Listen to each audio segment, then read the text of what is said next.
you, Brandon, for your lovely words. Hi, everyone. My name is Elliot Easton, and I'm very proud to say that I play guitar with the Cars. Thank you to the Rock and Roll Hall of Fame Board for bestowing this honor upon us. It's a thrill to be here and to join the ranks of all the incredible artists who have already been inducted. I'm blessed to be in a band that has in some way made a contribution to the music, and this is quite an acknowledgement of that tonight. Quick story, just so you know how deeply this thing goes. In 1956, I was 3 years old and I saw Elvis on TV. I immediately got a comb and a glass of water and asked my mom to comb my hair in a spit curl, just like Elvis's. Then I grabbed my Mickey Mouse guitar and checked myself out in the mirror to try and look like as much of a rock and roller as a 3-year-old could. So from that moment to lead to this one tonight has been a long, crazy, twisted river, and I wouldn't change a moment of it. How lucky I am to have realized and to live my childhood dreams. In a way, there's still sort of a dreamlike quality to all of this. Just a few words to thank some of the people who have helped us so much along the way.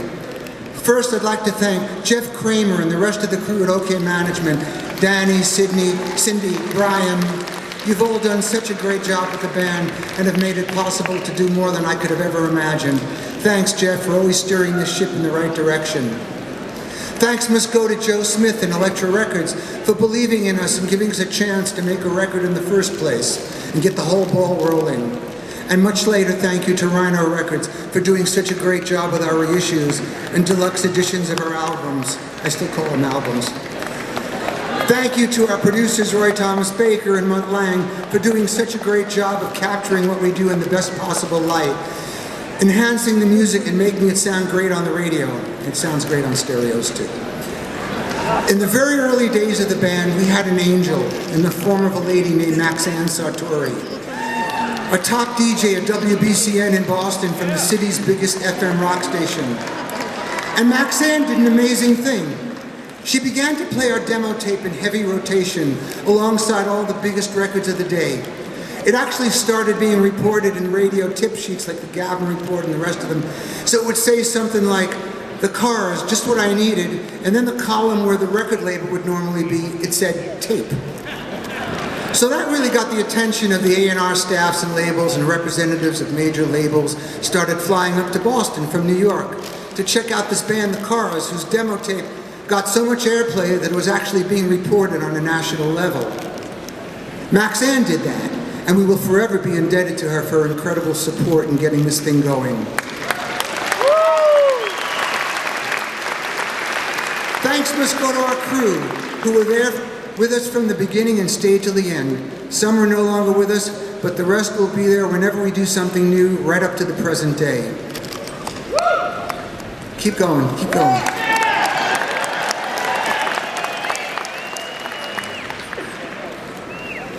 Rick, Ben, and Greg, to my fellow bandmates. Greg, who did so much to help define the band's distinctive sound, and who always helped foster a sort of workshop atmosphere in the studio, and who I had such a great creative time with, bouncing ideas off each other for melodic lines, hooks, arrangements, and all the rest of the process whereby a great song is made into a great record. Well, everyone in the band worked on all that stuff, and everyone's ideas were always taken into consideration. David, whose rock-solid drumming always provided the foundation for all that followed, and for his contributions to the band's image, naming the band, creating our logo, and art directing all of our iconic album covers, working tirelessly with the label's art department, making sure that they always look great. And we all know one thing for sure, it all begins with a great song. Without that, none of this would exist. The music business, radio, the Hall of Fame, all of it. Without a great song, there's nothing. And in Rick Ocasek, we had an incredible songwriter whose songs,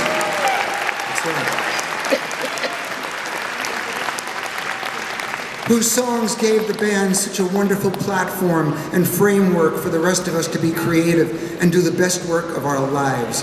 And they still sound great today. Thanks, Rick.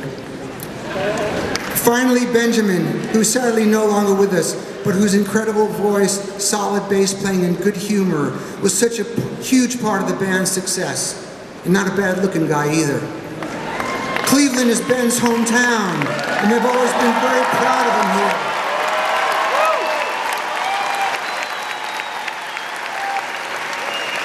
And I know that wherever he is, he's so proud on this special occasion, and even more so that it would occur here of all places.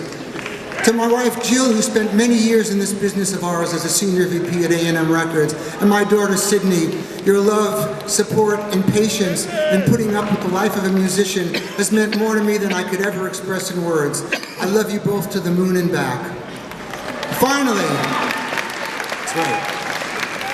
Finally, to my mom, a Juilliard-trained singer who is incredible, on a level with a Garland or a Rosemary Clooney, and gave up a career to raise a family, but who gave me the gift of music and let me pass that gene on to my daughter, who is an amazing singer.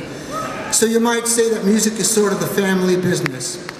My mom was my biggest fan and shared in the joy of our success, and I always felt like I was doing this for both of us. And I know that she's smiling down at me from wherever she is and is so happy and proud tonight. We did it, Mom! Thank you all very much.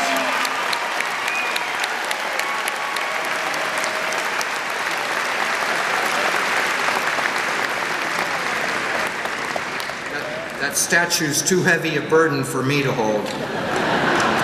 So in 1964, I was 11 years old, and I'd been taking piano lessons for three or four years, and frankly, I was kind of getting bored with it and wanted to give them up. But one day, my dad came home and said, "Well, I've got tickets to go see the Beatles. But if you want to go, you've got to sign up for another year of piano lessons."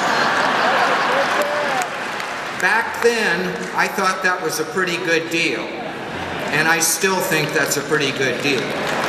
So, I'd like to thank my dad for that pretty good deal. And the other side of the story is that I have to acknowledge that if it weren't for the Beatles, I don't think it ever would have occurred to me that I wanted to be in a band.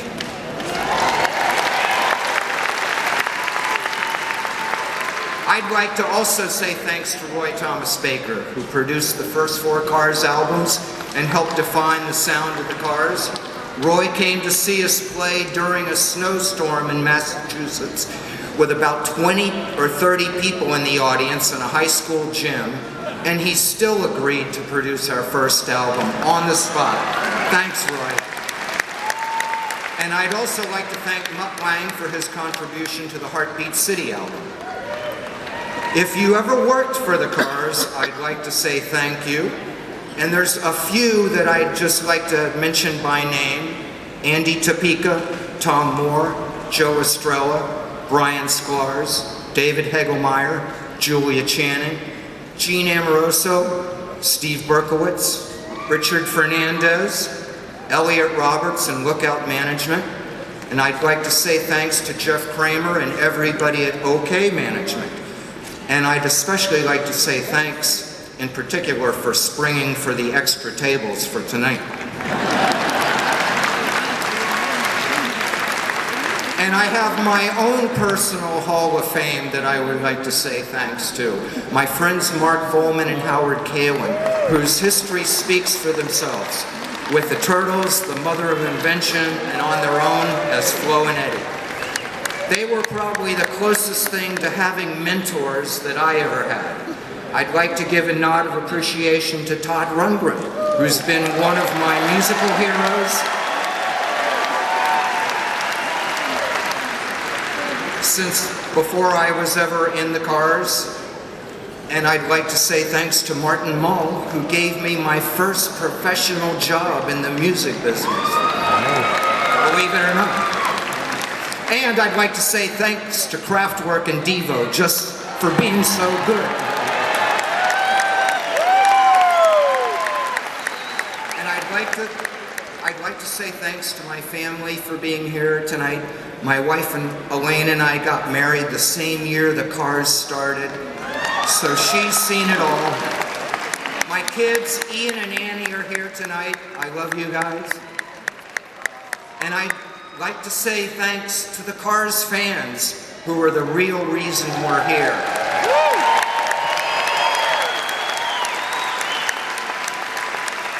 And I know that some of you voted for us every single day in the fan poll. Not only this year, but the 2 previous years when we didn't get in. And so, thank you very much for that. And finally, I'd like to give my acknowledgement to Ben Orr. How fitting that we are in Cleveland tonight.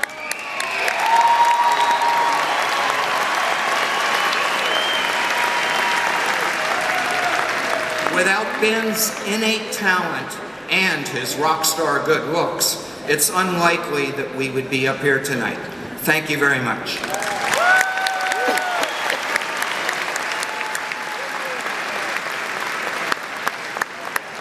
really just rather play, but this is a great honor. That guy's right. We've been together off and on for 42 years. You can look up our history online, so don't mess with that. But also I thank everybody on album covers, but I've never thanked them for letting me play in the band. Thank you guys. I can't believe that I'm here and I will be in a Hall of Fame with musicians that have meant so much to me. I can't even describe what that's like. Everybody knows about the power and glory of rock and roll, the magic, and it's here. Yeah.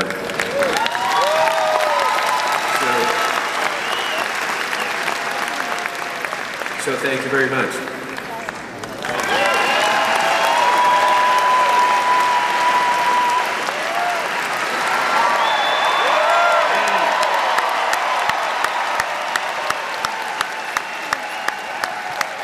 Thanks a lot. Yeah, I just wanted to start off with a couple of little-known facts about the Cars. When the band first started, Ben was supposed to be the lead singer, and I was supposed to be the good-looking guy in the band. But after a couple of gigs, the guy kind of got demoted to the songwriter, so I went with that one. But obviously, it's hard not to notice that Benjamin Orr is not here. He would have been elated to be here on this stage. In his hometown. It feels quite strange to be up here without him, because we miss him and love him dearly. So anyway, let's say that I want to thank the Rock and Roll Hall of Fame for inducting us. We always like to be abducted. Firstly, I'd like to thank my wheelchaired grandmother for forcing me to sing in the parlor in front of her friends when I was 5 years old. She also had the nerve to buy me a guitar, the Sears and Roebuck, when I was about 14. And I heard this song on the radio called That'll Be the Day by Buddy Holly. And I thought, you know, I have to start playing guitar. So I have to thank her for that. I also would like to thank my manager, Jeff Kramer, my closest and dearest friend at Lookout Management. And I'd like to thank Cindy Osborne there, and Danny Bernard, and Brian Higgins. And I know there was a little mention about Roy Thomas Baker. I have to thank him. He was a wonderful producer. He kept us laughing in the dark. And it was a perfect storm. Eccentric Roy took us to London, England, and we recorded our first album in 12 days. So that was great.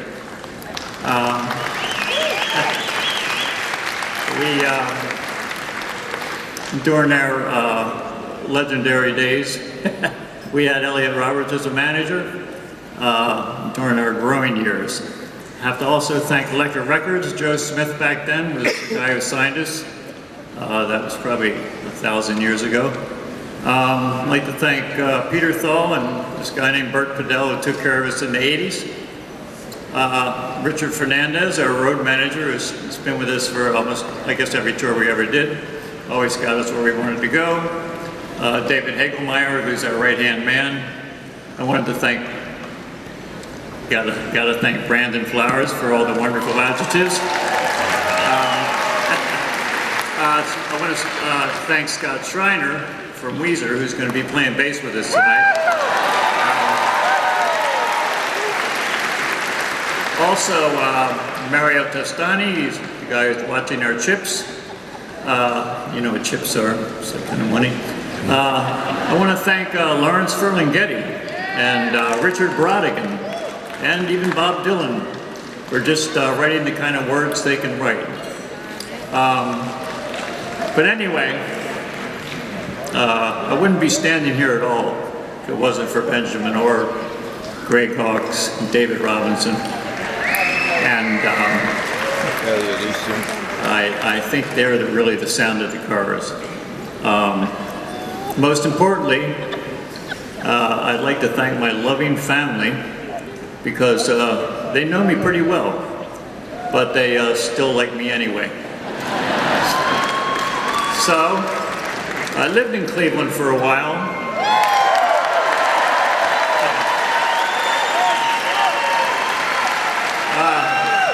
It was actually the first place I ever played music in front of people. And it was at a hootenanny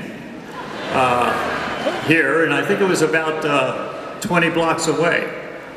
So I've only moved this far up the street for all those years. So good night.